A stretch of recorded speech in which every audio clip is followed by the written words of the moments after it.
Nobody could quite grasp how a man like Arthur Montero, someone so wealthy, so powerful, so esteemed, could look so desperate. He walked along the upscale street where he usually parked his luxury car, but today something was missing. The gleam, the control, everything. The reason? 3 tiny girls walking ahead of him, identical, with the same uncertain gait, the same curious eyes, and the same absolute silence. Arthur's triplets were almost 2 years old and had never uttered a single word. Not daddy, not a babble, not even a clear sound. Nothing. And this, for someone accustomed to solving everything with money, hurt more than any financial loss ever could. The street was crowded. People rushing past, tourists snapping photos, workers with their briefcases and hurried steps. And in the middle of it all, Arthur trying to keep his composure while calling to his daughters with a trembling voice. Girls, girls, please, don't wander off. But they didn't look at him. They didn't respond to his worried tone. They walked side by side, hands nearly touching as if they lived in a world completely separate from his. Arthur felt people's eyes on him. Whispers. A millionaire can't control his own daughters. Is something wrong with them? That man lives alone, doesn't he? Must be tough raising 3. His pride burned inside. Those phrases were like knives, but he pretended not to hear. He took a deep breath, straightened his posture, and followed behind them, until all 3 began walking faster, then running, then bolting toward the end of the street. Arthur's heart nearly leapt from his chest. "Girls!" he shouted, losing all composure. "Stop! Not here!" People stopped, stared. Some chuckled quietly. The millionaire running after 3 toddlers, a scene nobody expected to witness. Arthur turned the corner after them and froze when he saw where they'd run to. As he rounded the corner, Arthur saw something he never in his entire life would have predicted. The triplets, so disconnected from the world, so silent, stood before an elderly woman seated on the sidewalk, holding small empty cans beside her. She seemed invisible to everyone else, but not to them. The old woman slowly lifted her face, and her tired eyes met those of the 3 little girls. There was no fear, no confusion. There was a silent recognition that Arthur could never understand in that moment. The old woman smiled, a simple smile, but filled with affection, as if she were reuniting with someone she already loved. She extended her wrinkled hands. The triplets, without hesitation, walked toward her. Arthur panicked. "No!" He ran toward them, his heart leaping from his chest. "Don't touch her, girls. Come here now." But something shocking happened right before his eyes. The triplets stopped, looked back, and for the first time in their lives seemed to think before acting. Then they turned back to look at the old woman and took another step forward. Arthur felt a hot wave of rage, fear, and confusion surge through his body. How could these children who never reacted to anything be choosing? He looked at the old woman. She wasn't startled by his tone, nor by his arrogant, desperate manner. On the contrary, she looked directly into his eyes and said, "Their fear isn't of me." That phrase struck Arthur like a punch. "What do you know?" he snapped. "Stay away! Don't come near my daughters!" The old woman simply shook her head. The triplets were now inches from her hands, and they seemed hypnotized. That's when Arthur saw something impossible. The girls, always apathetic, distant, cold, began to smile. Arthur rubbed his eyes. He thought he was seeing wrong, but no. The triplets were actually smiling. It wasn't a shy, confused, automatic smile. It was a smile full of life, of curiosity, of peace. A smile he'd never seen at home, not with therapists, not with specialists, not with expensive toys, not with anything his money could buy. The old woman slowly opened her arms, and all 3 went to her, as if they already knew her. Arthur felt his chest tighten. "Girls," he whispered, this time without anger. "What are you doing?" The old woman gently touched each of their shoulders. The girls closed their eyes, as if that touch were familiar. It was absurd, irrational, impossible. Arthur, completely lost, took a step forward. "What's happening here?" The old woman looked at him. a gaze so deep it made Arthur feel exposed, as if she could see his entire soul. "They're not afraid of me," she said calmly. "They were just waiting for someone who would listen to them." Arthur blinked, not understanding.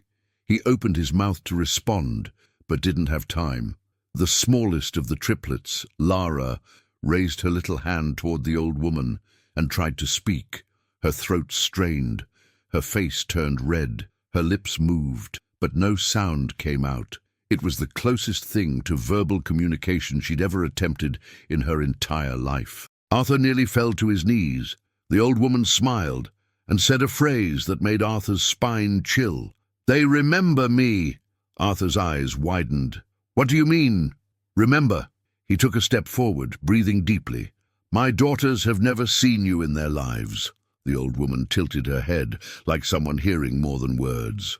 "Sometimes the heart recognizes before memory does," she replied. Arthur didn't know if he was more irritated, scared, or confused. But one thing was clear. This woman saw something in the triplets that no one else saw. He approached, crouching down to their level. "Hey, look at me." His voice came out trembling, almost pleading. "Daddy's here. Come with me, please." The triplets looked at him at the same time. 3 pairs of identical eyes, 3 gazes that seemed to say everything their mouths never could, but none of them moved. They stayed there, protected by the old woman's wrinkled hands. Arthur felt his stomach turn. There, in the middle of the street, before dozens of curious gazes, he realized he had no control over the situation whatsoever. The triplets had never reacted to his voice, but they reacted to this woman's presence, as if she were the missing key. The old woman then did something unexpected. She placed both hands on the ground, leaned even closer to the girls, and said in a soft voice, "It's okay. You can try again. Try again." Arthur didn't understand. But the 3 girls leaned toward the old woman, as if they were about to repeat the effort. Their lips began to tremble. Their breathing quickened. Something big was about to happen. The triplets opened their mouths at the same time, and a single sound emerged, small, hoarse, and almost inaudible, but enough to freeze Arthur. "Grah!" The sound came out so faint that any distracted person would have ignored it, but Arthur wasn't distracted. He held his breath, feeling every muscle in his body lock up. "What are you?" he whispered without finishing the sentence. People around began to approach, curious about the scene. That elegant man, kneeling on the ground before 3 children and a homeless old woman, drew too much attention. The old woman, however, didn't seem surprised. She leaned her body a bit more forward, as if wanting to catch that sound with her hands, and smiled. "Keep going, my little ones. You can do it." Arthur glared at her, irritated. "Don't talk to them like they're your granddaughters. You don't even know them." The old woman didn't respond. Instead, she brought her hand to her chest, took a deep breath, and looked again at the triplets with a kind of affection that no one on that street could understand. The girls seemed to struggle against some invisible blockage. Their lips trembled, their eyes shone, but their voice trapped. Until again the same sound. Grr. This time a bit louder. Arthur felt the ground disappear. He turned his face to the old woman, frightened. "What are they trying to say?" She breathed firmly. "Something that's been stuck inside here for a long time," she replied, touching her own chest. "Not just in them, but in you too." Arthur felt a shiver run down his neck. How did this woman dare speak like that? What right did she think she had? Before he could react, one of the triplets let go of her sister's hand and took a step forward, straight into the old woman's lap. The entire street fell silent for a few seconds. The little girl nestled into the old woman's embrace as if it were the safest place in the world. She rested her head on her shoulder, closed her eyes, and released a long, almost relieved sigh. Arthur felt his chest ache. He'd never seen one of his daughters spontaneously seek someone's lap, not even his. "Get out of there, Lara," he murmured, trying to keep his voice firm. "Come back to Daddy." But Lara completely ignored him. She sank even deeper into the embrace. The old woman supported a hand on the girl's back in slow, circular movements, like someone rocking a baby with ancient experience. Then she raised her gaze to Arthur. "They don't need more orders," she said calmly. "They need someone who will listen to them." "I've already heard that from specialists who cost more than you'll see in a lifetime," he retorted in a dry tone. "I'm not taking lessons from someone who lives begging for coins on the street." Some people around made sounds of disapproval. Arthur's aggression began to bother them more than the old woman's presence. She, however, wasn't shaken. "And yet," she responded with steady eyes, "none of those specialists made them react like this, did they?" Arthur opened his mouth and found no response. The other two triplets, seeing their sister embraced by the old woman, also approached. One grabbed the hem of her coat. The other touched the wrinkled hand, as if testing the texture of that skin marked by time. None of them seemed afraid. None of them looked away. It was at that moment that something even stranger happened. The triplets began to mimic the movements of the old woman's mouth, as if the words that wouldn't come out of them were coming out of her. The old woman began to speak very slowly, exaggerating each syllable, like someone teaching a child to pronounce. "Gar, gran." The triplets' lips moved along. "Gar, gran." No complete sound yet, just the shape of the word. Arthur felt his heart race. "Stop that!" he said, standing up quickly. "You're confusing my daughters." "I'm freeing what's trapped inside them," the old woman retorted, without even looking at him. She raised her arms, inviting all three to come even closer. The girls obeyed immediately. The contrast was painful. To that man who gave them everything materially, they offered silence. To that woman who had nothing, they offered trust. A lady across the street murmured, "They seem enchanted by her." A young man commented, "Never seen kids cling to a homeless person like that."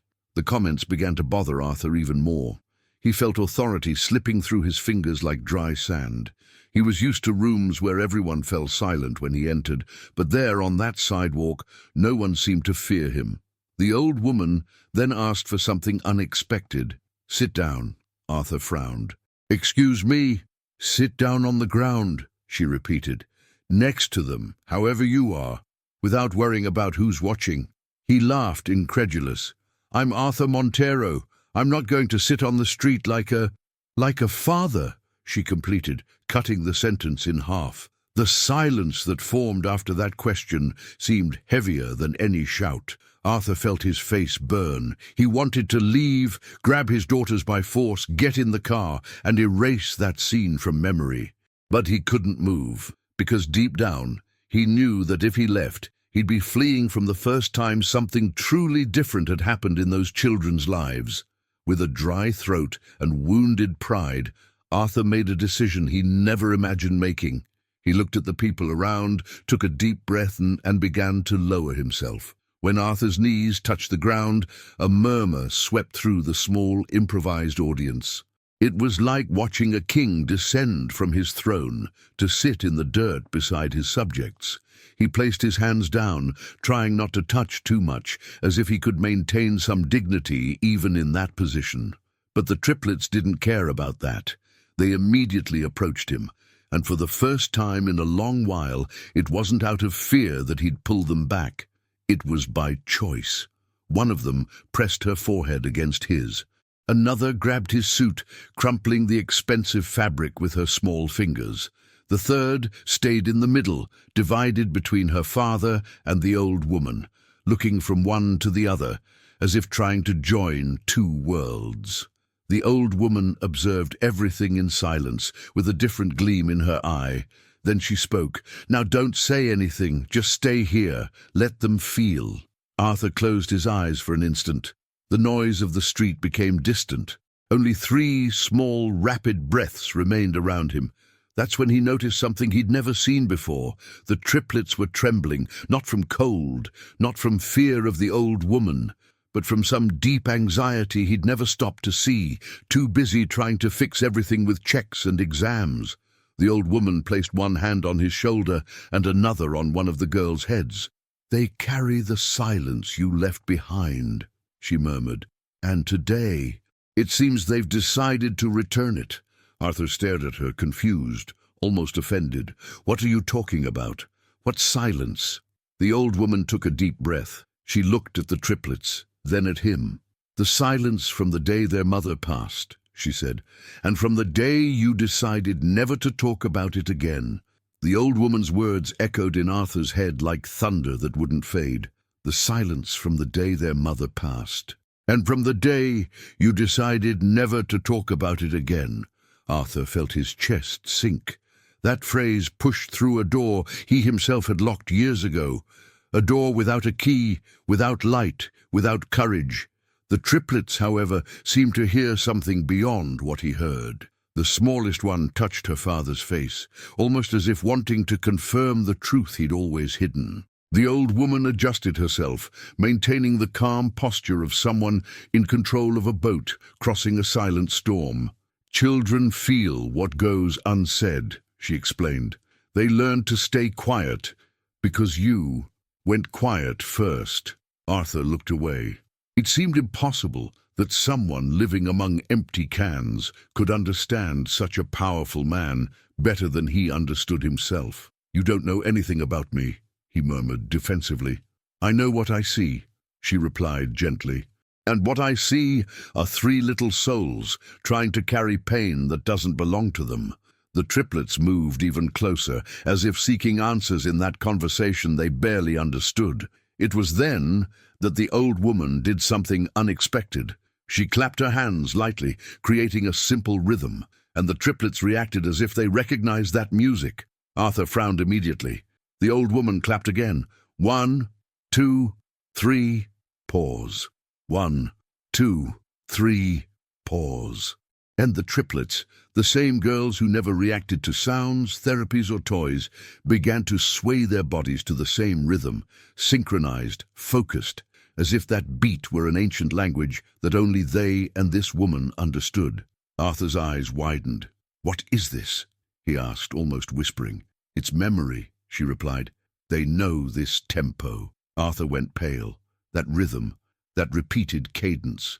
It was the same music that Clara, his wife, used to sing to the girls while they were still in her womb. How did this old woman know? Before he could ask, the old woman leaned forward and began to hum a low melody, without words, just long, soft sounds. The triplets broke into a timid smile, a smile that seemed to carry memories Arthur could never access. The old woman raised her index finger and said, "Now, watch what they've never done with anyone." The old woman began playing with her hands, opening and closing her fingers as if drawing stories in the air. The triplets followed everything with attentive eyes. It was impressive. They imitated each gesture precisely, without delay, without confusion, as if they were used to learning this way. "Have you ever tried teaching your daughters with patience?" the old woman asked. Arthur remained silent. He didn't try. Never really tried. He took them to dozens of specialists, therapists, luxury clinics. He watched, took notes, paid, but never sat on the floor to teach something with his own hands. The old woman noticed. "The world pays dearly for someone to explain the obvious," she said. "The children need presence, not perfection." Those words hurt more than the stares of people around. The old woman then picked up one of the cans beside her and placed it on the ground, rolling it toward the girls. The can spun slowly, and for the first time, one of the triplets, Helena, let out a soundless little shriek, as if she'd forgotten how to make noise. She ran after the can. The other two followed. Arthur was breathless. "They play?" he murmured. "They've always played," the old woman replied. "They just needed someone to play with them." Arthur swallowed hard. It was as if each phrase from this woman were a mirror, showing the father he'd never allowed himself to be. While the triplets played, the old woman touched her own ear and said, "She's trying to call you, Arthur." "Who?" he asked, confused. "The one who was born first." Arthur turned to his middle daughter, who was actually the first to emerge during delivery. She stood still, holding the can with both hands, looking directly at him. Her eyes trembled, her mouth opened and closed as if searching for something that didn't exist yet. The old woman encouraged, "Go to her." Slowly, Arthur didn't know why, but he obeyed. He walked to his daughter with short steps, as if afraid of startling her. The girl stretched out her arm, touched his chest with her fingertips, and in an effort that seemed to require all the air in the world, opened her mouth. "Dee!" Arthur fell to his knees. He couldn't believe it. Couldn't. That short, incomplete syllable was more than he'd heard in their entire lives. The other two triplets ran to him, touching his legs, as if wanting to complete something that was missing. Arthur, with watery eyes, whispered, "I'm here! I'm here!" The old woman smiled, satisfied. "See," she said, "when you speak, they try to speak too." Arthur breathed deeply, his trembling hand holding the can his daughter had given him. Something was changing there, something that not even the country's most expensive doctors had managed to provoke. The old woman then said something that made Arthur feel the ground vanish beneath his feet. "But this is just the beginning." She held one of the triplets in her lap with infinite affection and added, "The real reason for their silence hasn't been spoken yet, and if you don't listen, they'll never speak." Arthur couldn't return to the office that day. Even after the nanny arrived in a rush to pick up the triplets, even after putting them in the car, his head still spun with the old woman's last words. "The real reason for their silence hasn't been spoken yet, and if you don't listen, they'll never speak." As the driver closed the vehicle door, Arthur looked back at the sidewalk. The old woman was already collecting the cans, slowly, in silence. No one paid attention to her anymore, but he couldn't look away. "Take the girls home," he ordered the driver. "Tell the nanny I'll arrive later. And you, Dr. Arthur." He'd already walked away. He followed the old woman from a distance. She walked slowly, dragging her feet, like someone carrying decades of exhaustion in their legs. She turned down narrow alleys, streets Arthur had never crossed on foot in his life. The elegant buildings gave way to peeling walls, dented doors, broken windows. The smell changed. The world he dominated no longer existed there.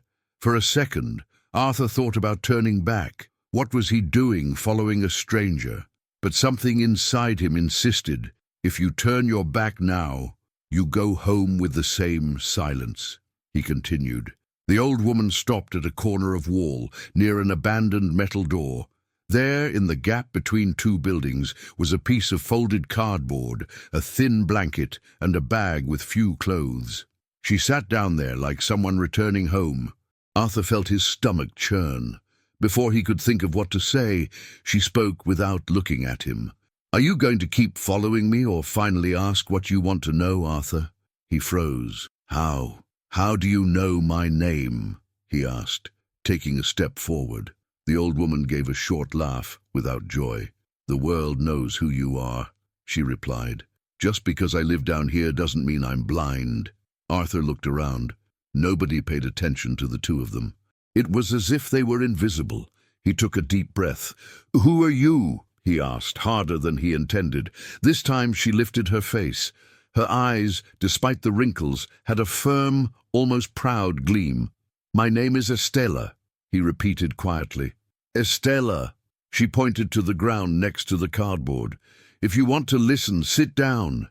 Standing, you'll just keep being the man who commands. Sitting, maybe you can be the man who listens." Arthur hesitated. Sit on the ground again, in that place. Dignity screamed inside him to leave, but the image of the triplets trying to say "D" came like a punch to the chest. He slowly crouched down and sat, resting his back against the cold wall. Estella nodded, satisfied. "Better this way. You said my daughters carry a silence that isn't theirs," he began, "that they feel the pain I hide. Since when does a stranger understand more about my family than I do?" Estella squeezed the blanket in her hands, breathing deeply. "Because I've been on the other side of your money," she replied, "and I know what happens when a father thinks he can buy healing without healing his own guilt." Arthur frowned. "The other side?" She nodded. "I also had a daughter, and I also thought that if I did everything for her, I could save her." Arthur's gaze softened, against his will. "And where is she?" he asked. Estella looked at the empty sky. "Somewhere none of my debts can reach her." The silence that followed was heavy. "She died?" Arthur asked carefully. Estella took a while to respond. The illness took her body. She closed her eyes. But guilt took the rest. Arthur swallowed hard. In that moment, without realizing it, he stopped seeing a homeless woman and began to see only a mother. "I worked in a daycare," Estella continued. 30 children per shift, half with some speech delay, trauma, fear. Most of them children of people who didn't have money for therapy but had plenty of love. I learned there that a silent child is almost never defective. They're just trying to survive in an environment that's too loud. She turned her face toward him. "And you know very well what a loud environment is, don't you, Arthur? Parties, meetings, business, people saying your name all the time, but nobody really talking to you." He didn't respond. Estella continued. "I was good with children, very good. So good that a wealthy mother decided I should care for her daughter at home. She said she'd pay more than I'd see in 10 years of daycare. I accepted, stopped everything to care for that girl. She had a serious health problem and an absurd fear of being alone." Arthur held his breath. The story sounded dangerously familiar. "I spent years by her bedside," Estella said, her voice wavering, singing, talking, holding her hand, while the parents traveled, worked, appeared sometimes with expensive gifts and pretty photos to post. To the world, they were perfect parents. In the girl's head, they were visitors. She paused. "When she passed away, I no longer had a job, or a house, or strength. The family dismissed me with a small severance and a cold apology. And to top it off, the hospital bills I'd taken on in desperation swallowed me whole." Arthur watched her in silence. "You lost everything, trying to save another family's daughter?" he asked. "I lost everything, trying to be the mother she didn't have," Estella corrected. "And that's how I ended up here." She pointed to the cardboard. "The street wasn't a choice, it was a consequence." Arthur shook his head, confused. "And what does this have to do with my daughters?" Estella took a deep breath. "It has to do with the fact that I recognize eyes that learn to love in silence. When I saw your triplets," Estella continued, "I recognized the same look from the girl I cared for. A look that apologizes all the time, even without having done anything wrong.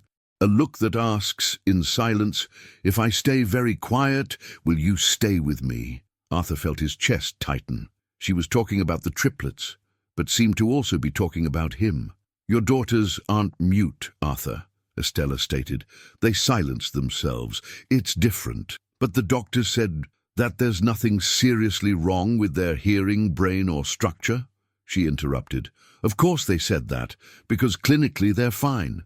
Their problem isn't lack of voice, it's lack of space for that voice to exist."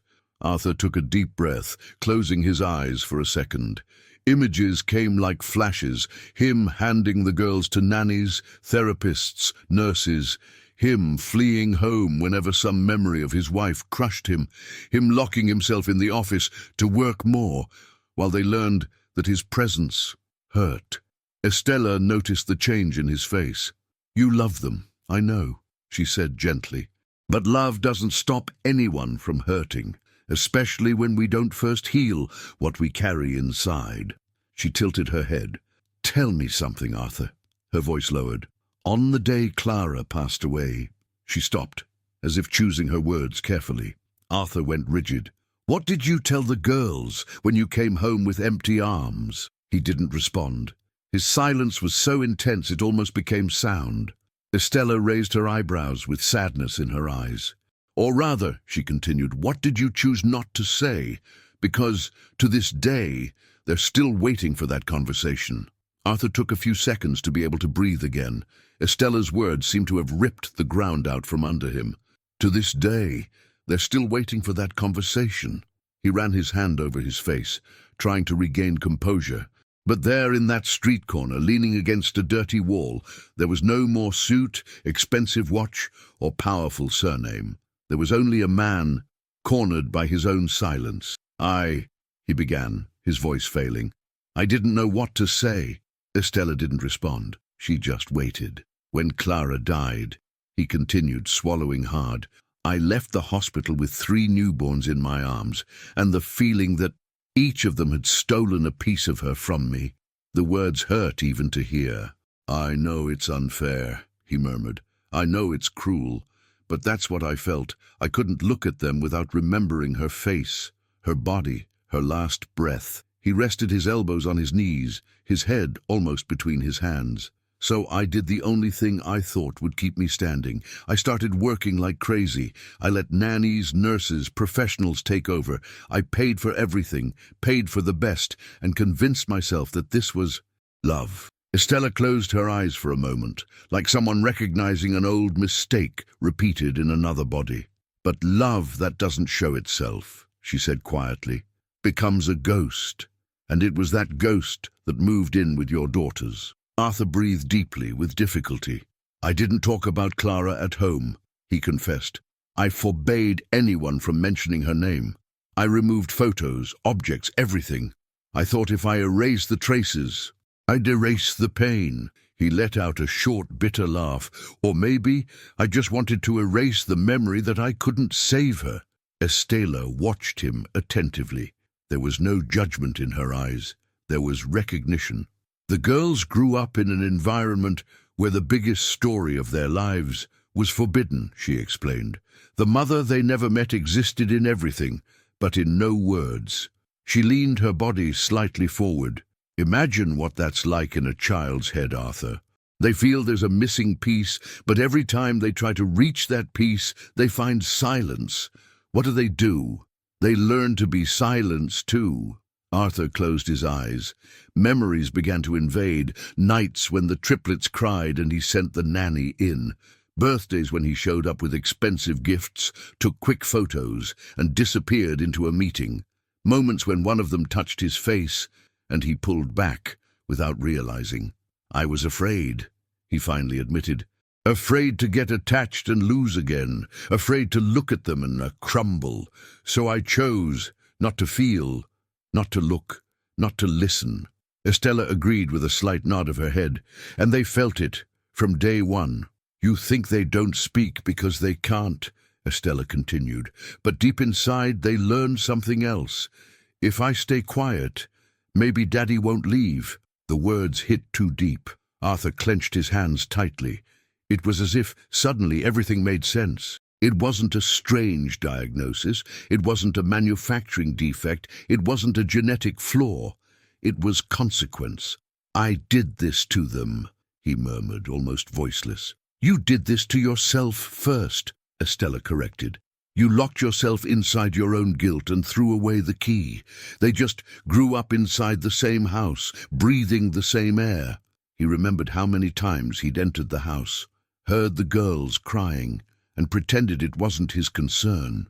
How many times he pretended to be busy on the phone just to avoid getting too close. How many times he thought, when they're older, it'll be easier. Estella looked at him firmly. "Children don't understand technical explanations," she said. "They understand looks, hugs, presence. If every time you approach, your body stiffens, your chest locks up, your voice fails, they learn it's dangerous to get too close." Arthur felt his eyes burn. "And here I was thinking their silence was unfair," he whispered, "when in reality it was the way they found to spare me from the pain I refused to face." He fell silent for a few seconds. A single tear rolled down the side of his face. Estella noticed, but didn't comment. She let it fall. "At the hospital," he started again, his voice hoarse, "when they said Clara didn't make it, I entered the neonatal ICU and saw all 3 for the first time. Tiny, fragile, and with faces too similar to hers. I couldn't get close. I stood frozen at the door. A nurse asked if I wanted to touch them. I pretended I needed to take a call." He breathed deeply, as if the air burned. "I think that's where it all began." He ran his hand through his hair. "I didn't hold them on the first day, or the second, or the third. I transferred that function to other hands, and without realizing it, I taught them that their father is someone who observes from afar, but never enters." Estella closed her eyes, as if honoring an ancient grief. "And now," she said softly, They're just returning the same coin to you. You love them from a distance. They try to love you in silence. For a few moments, Arthur could no longer pretend to be strong. He broke down. His entire body trembled, his shoulders shook, his hands covered his face as tears he'd held back for years finally found an exit. He cried, not just for Clara. He cried for the triplets. He cried for all the times he chose a contract over a hug. He cried for all the "I love yous" he never said, thinking he'd have time. Estella waited in silence. No ready-made phrases, no "calm down." She let him go through the storm. When the crying subsided, she spoke. "The girls don't need a perfect father, Arthur. They need a present father. Who has the courage to say, 'I made mistakes, forgive me, I miss her too'?" He lifted his face, swollen, eyes red. "I don't know how to do that," he confessed. "I've never seen anyone do it. In my world, men don't cry, don't talk about pain, don't show weakness." Estella tilted her head. "Then maybe it's time to show your daughters a kind of man you've never seen, but that they deserve to see." She took a deep breath, as if preparing to cross the finish line of a difficult truth. "There's no therapist, speech pathologist, or doctor who can cure what you refuse to feel," she said. "They can help, of course, but the missing piece is yours." Arthur swallowed the lump in his throat. "And what do I do?" he asked, almost like a lost child. Estella looked at him with a mixture of firmness and affection. "First, you're going to do something you've never done," she replied. "You're going to talk to your daughters about their mother. You're going to say Clara's name inside that house. You're going to open the door you locked." She paused. "Then, I'm going to ask you something that could change everything." Her eyes gleamed.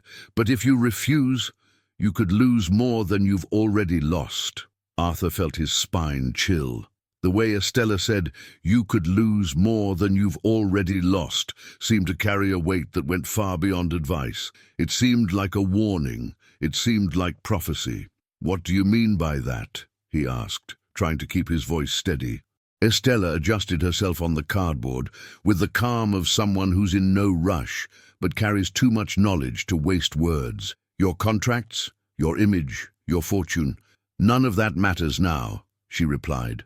"What's at stake are 3 lives that learned to shrink so they wouldn't bother their own father." Arthur closed his eyes. The phrase hit too deep. "I want to be different," he whispered, "but I don't know how." Estella observed him, then extended her hand, not in request, but in a gesture of guidance. "Then listen to me carefully." She took a deep breath, preparing the revelation. "The triplets will only speak when they realize they can exist without fear by your side." Arthur frowned. "What does that mean?" "It means you're going to have to be uncomfortable," Estella said. "Very uncomfortable." He waited, tense. "I want you to do something you've never done," she continued. "I want you to sit on the floor with them. On the floor itself. No phone, no schedule, no nanny nearby. Just you and them, eyes to eyes, touching the same ground, at the same level." Arthur raised his chin, confused. "Is this a technique? Alternative therapy?" Estella slowly shook her head. "This is presence." She pointed to his chest. "Something you haven't offered in a long time." Arthur looked away. "And there's more," Estella said. "You're going to have to talk about Clara." "What?" Arthur's eyes widened. "Out loud. To them. Inside the house, in their room." She paused. "Or nothing will change." It was like taking a punch to the stomach. I can't," Arthur stuttered. "I can't. Every time I say her name, I feel like you're dying again," Estella completed. Arthur swallowed hard. She hit the mark exactly. "Then imagine what it's like growing up, not knowing who your own mother was," she finished. "For you, it hurts to remember. For them, it hurts not to know." Arthur remained silent, and for the first time realized that running from pain wasn't protecting anyone. It was just prolonging everything. Estella, with a calm wisdom, continued. "The triplets need to know that Clara existed, that she was good, that she loved them, that it wasn't their fault." She brought her face closer to his. "And they need to hear it from your mouth. Not from the mouths of professionals who receive a salary to fill the hole you left. Arthur placed his hand on the wall, breathing deeply. The street almost seemed to spin. "I'll try," he murmured finally. "No," Estella corrected. "You'll do it." Then she sighed. "But there's still the hardest step." Arthur raised his head. "What?"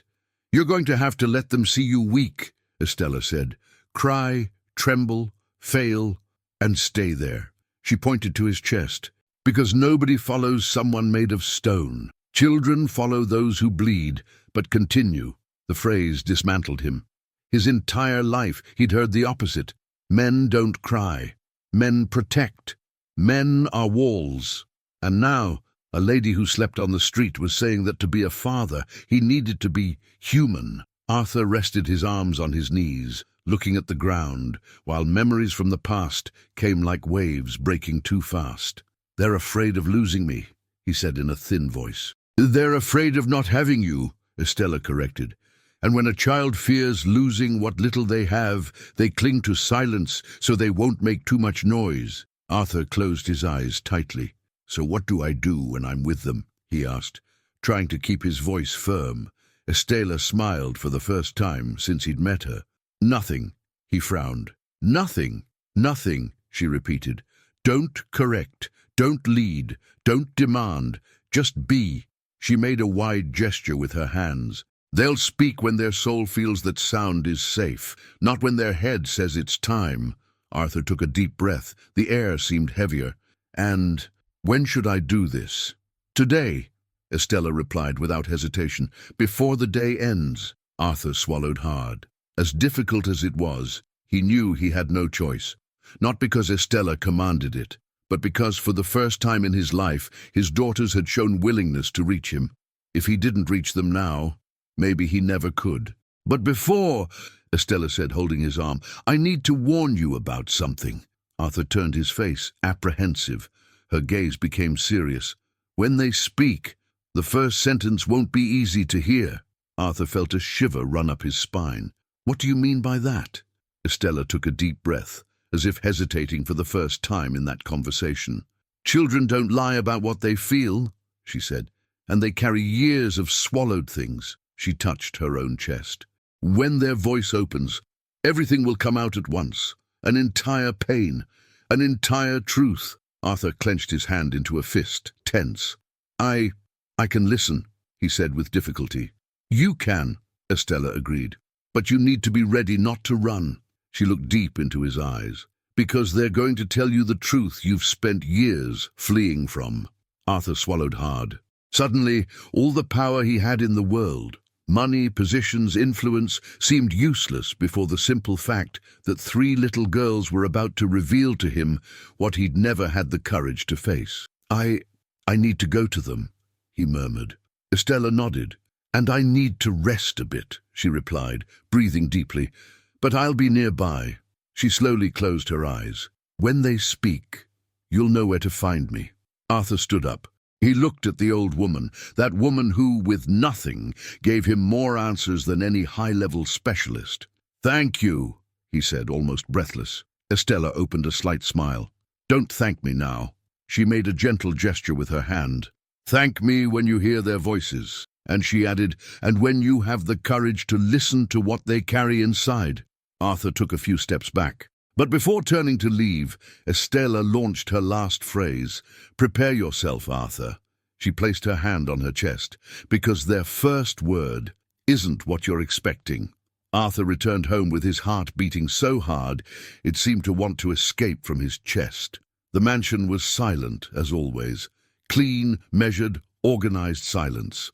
The same silence he'd created trying to protect himself from pain. The same silence that shaped the triplets' inner world. The nanny came rushing to him. "Mr. Arthur, they're in their room. They slept a bit but woke up a few minutes ago. They seemed different. More agitated, perhaps." Arthur took a deep breath. "You can go rest. I'll take care of them today." The nanny's eyes widened.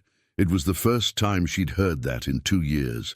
He climbed the stairs slowly, as if each step were a test. When he reached the bedroom door, he heard sounds, Not words, not phrases, just muffled babbles, as if three small voices were warming up something they'd never dared use before. Arthur placed his hand on the doorknob, closed his eyes, and entered. The triplets were sitting on the floor, as if waiting for him. All three looked at him at the same time. Lara, the smallest, held her favorite teddy bear. Helena, the firstborn, had the can she'd picked up on the street earlier. And Clara, yes, they'd named the third after her mother, had shining, restless eyes. Arthur swallowed hard. "Girls," he began, his voice choked. "We need to talk." All three turned their bodies toward him. He sat on the floor, as Estella had asked. No posture, no distance, no shield, just a father, before his daughters. He tried to continue, but nothing came out.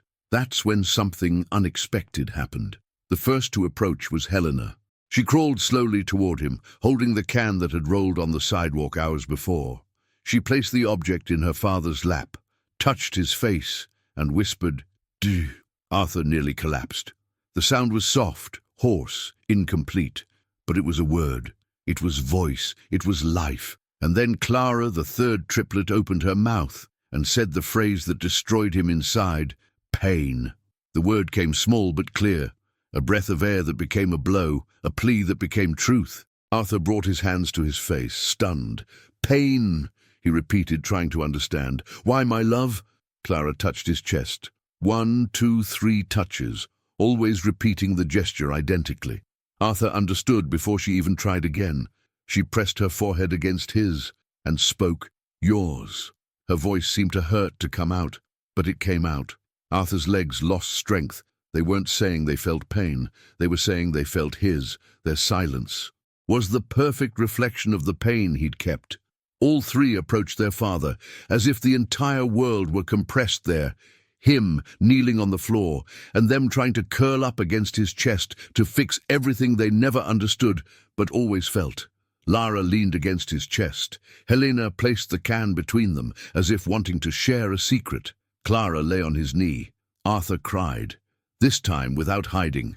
"I was wrong with you," he whispered, his voice trembling.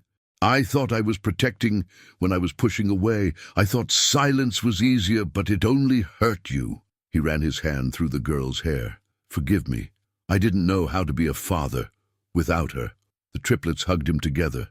Small arms, small hearts, a gesture that fit entirely in their hands but had the strength to bring down a giant. It was then that the second triplet, Lara, lifted her little face and said the second impossible phrase, "Stay." The word came loaded with something Arthur had never heard. Request, fear, hope. Lara grabbed his shirt tightly. Her big little eyes trembled. "Stay with us." She tried to complete, stumbling over the sound but insisting. That cut Arthur from the inside. "I'm staying," he promised immediately. "I promise. I'm staying." Helena, seeing her father respond, tried to repeat the word she'd heard before. Daddy." Her voice failed, but came. Arthur hugged all three. "I'm here," he repeated. "I'm here. Forever." The triplets began to emit sounds, not exactly words, but combinations of syllables that for the first time didn't come loaded with tension. They were attempts, beautiful mistakes, first steps. And that's when, in that gentle chaos of sounds, sobs, and hugs, all three spoke at the same time. A short phrase, simple, scratchy, but it made Arthur break down completely. "Don't leave." He hugged each one carefully as if they'd been made of glass for years, and he was only now realizing it. And then the phrase Estella had predicted came from Helena's mouth. "Mommy." Arthur froze. They know that sound?" he murmured, stunned.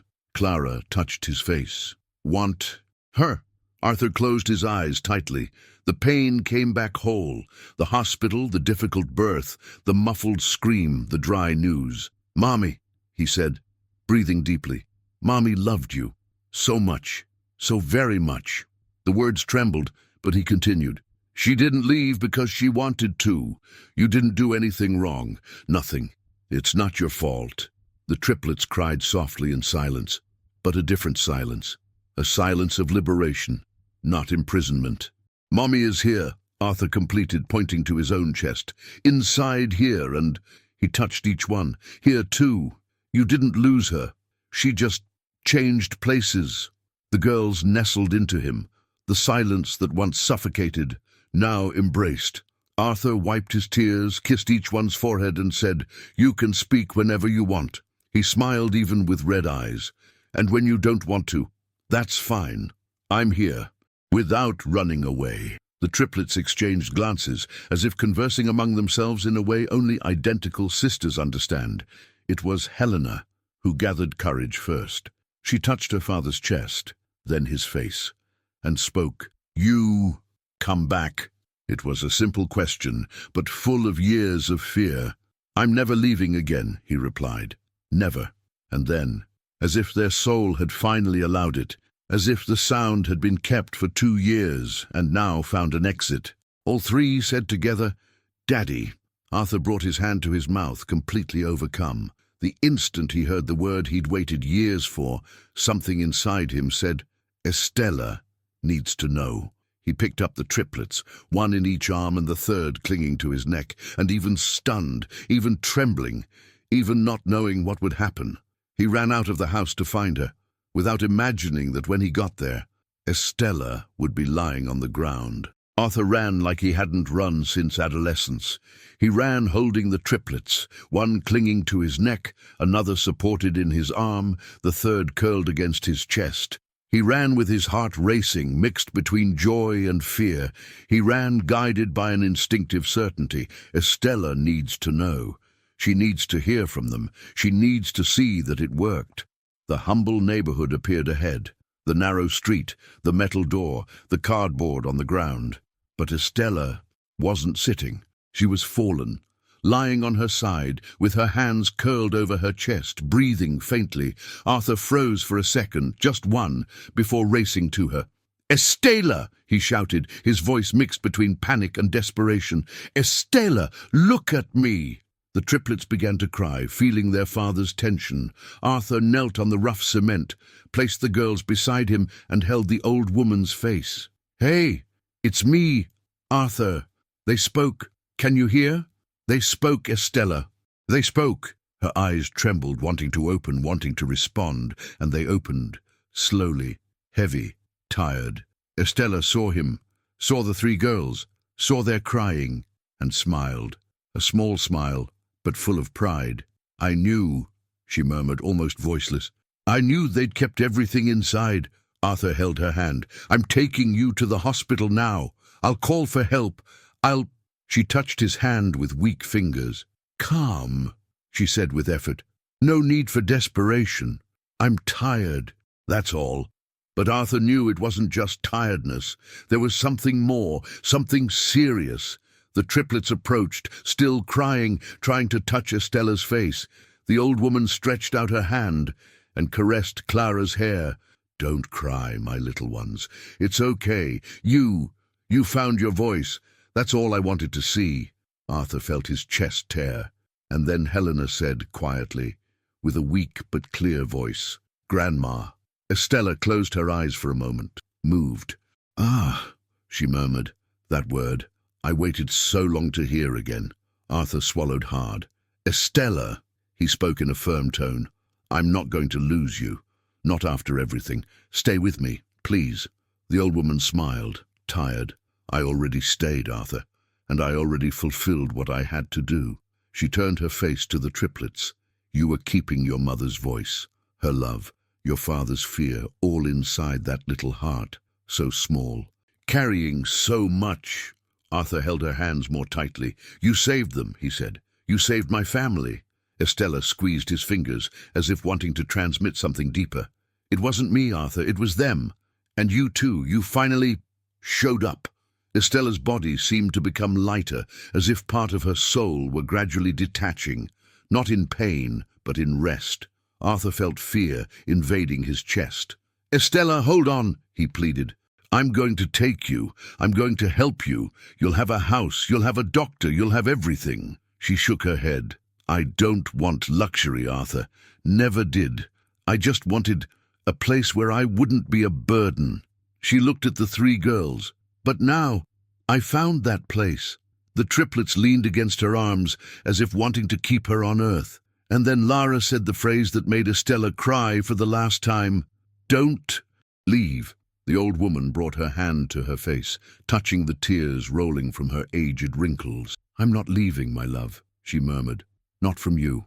She touched all three's chests. Inside here I stay, forever. Arthur couldn't hold back his crying. I wish I'd found you sooner, he confessed. I wish I'd taken you off the street, helped your daughter, done anything. Estella shook her head with a slight smile. Life has a strange way of uniting those who need to meet at the right time. She took a deep breath. I found you, and you found me. None of this was late. Her breathing began to fail. Arthur trembled. The triplets trembled. The wind seemed to hold its own breath. Arthur, she said for the last time, promise me something. Anything, he replied immediately. Don't let these girls grow up in silence. She squeezed his hand. Talk to them, always, even when it hurts, even when it's difficult, even when you're afraid. Arthur nodded, tears streaming. I promise, with all my heart. Estella smiled and closed her eyes. There was no pain. There was no struggle. There was rest, a gentle end, for someone who carried too much weight. The triplets cried together, not in desperation, but in farewell.